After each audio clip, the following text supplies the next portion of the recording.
ஆன்மீக அன்பர்கள் அனைவருக்கும் நமஸ்காரம். இது உங்கள் ஹரே ராம் கிருஷ்ணா சேனல். நான் உங்கள் சிவகாம சுந்தரி.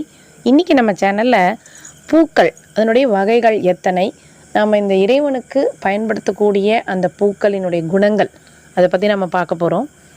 பூக்களில் சாத்வீகம், ராஜசம், தாமசம், மிஸ்ரம் அப்படிங்கிற 4 வகைகள் இருக்குது.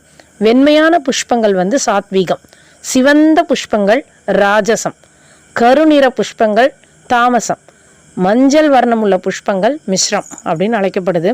3 தலங்கள் உள்ளதும் சத்வம், ரஜஸ், தமஸ் அப்படிங்கிற முக்குணம் உள்ளதுமான வில்வம், அதனை கொண்டு சிவனுக்கு நம்ம அர்ப்பணம் செய்கிறோம் அப்படின்னா 3 ஜென்மாவில் சிவலோகத்தில் கொண்டாடப்படுறதுக்கு அருள் இருக்குது அப்படின்னு சொல்லப்படுது. வில்வ இலை புதிதாக இருந்தாலும் சரி, காஞ்சிருந்தாலும் சரி, சிவனுக்கு அர்ச்சிக்கிறதுனால சகலவிதமான பாவங்களும் விலகும்.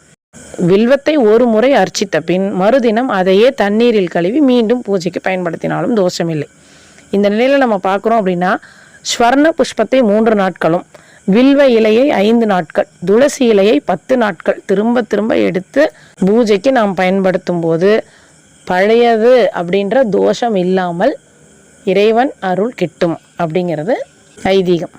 இறைவனை பூவாலோ இலையாலோ நாம் அர்ச்சித்து அவனுடைய அருள் பெறுவோம் என்று வேண்டி இந்த உரையை முடித்துக்கொள்கிறேன். நன்றி, வணக்கம்.